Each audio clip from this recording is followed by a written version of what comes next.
श्रीमद् भगवद गीता अध्याय 13 श्लोक 17 से 22। पूर्व श्लोक में भगवान ने ज्ञेय तत्व का आधार रूप से वर्णन किया। अब आगे के श्लोक में उसका प्रकाश रूप से वर्णन करते हैं।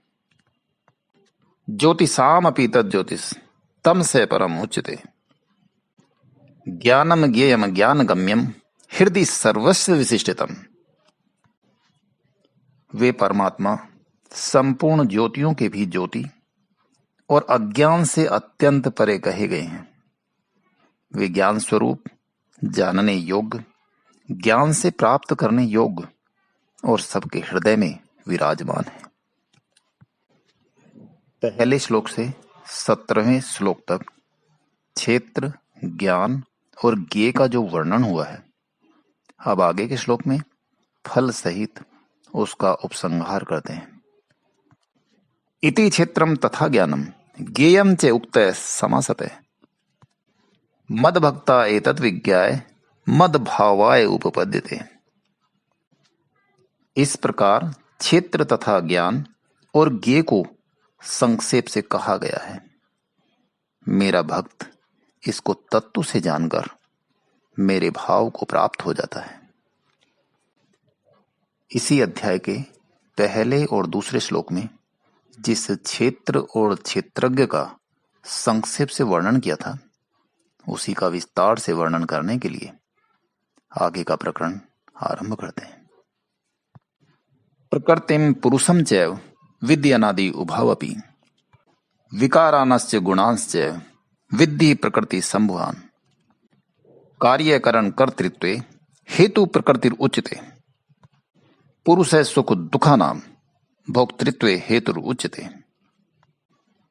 प्रकृति और पुरुष दोनों को ही तुम अनादि समझो और विकारों को तथा गुणों को भी प्रकृति से ही उत्पन्न समझो।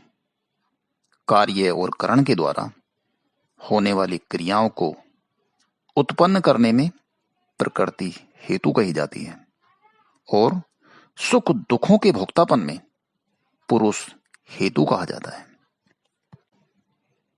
पूर्व श्लोक में भगवान ने पुरुष को सुख दुख के भोगने में हेतु बताया। इस पर प्रश्न होता है कि कौन सा पुरुष सुख दुख का भोक्ता बनता है। इसका उत्तर अब भगवान आगे के श्लोक में देते हैं।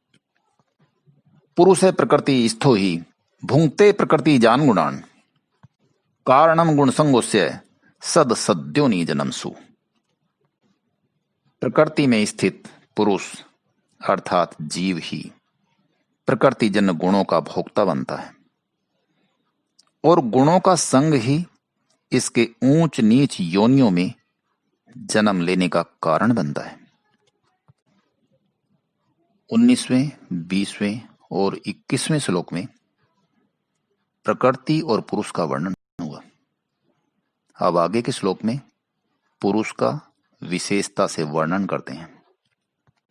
उपद्रष्टा अनुमंता च भर्ता भोक्ता महेश्वर है परमात्मेति चापयुक्तो देहे अस्मिन् पुरुषे परे।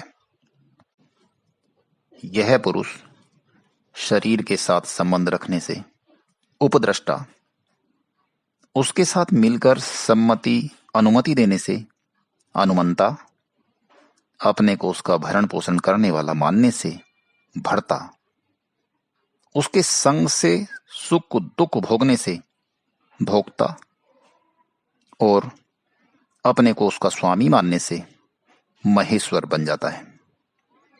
परंतु स्वरूप से यह पुरुष परमात्मा इस नाम से कहा जाता है।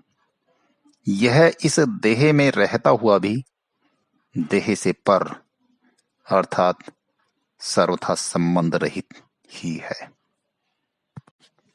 श्रीमद् भगवद गीता अध्याय 13 श्लोक 17 से 22। पूर्व श्लोक में भगवान ने ज्ञेय तत्व का आधार रूप से वर्णन किया। अब आगे के श्लोक में उसका प्रकाश रूप से वर्णन करते हैं। ज्योतिषाम अपि तज्ज्योतिष तम से परम उच्यते ज्ञानम ज्ञेयम ज्ञान गम्यम हृदय सर्वस्व विशिष्टतम। वे परमात्मा संपूर्ण ज्योतियों के भी ज्योति और अज्ञान से अत्यंत परे कहे गए हैं। वे ज्ञान स्वरूप, जानने योग्य, ज्ञान से प्राप्त करने योग्य और सबके हृदय में विराजमान है।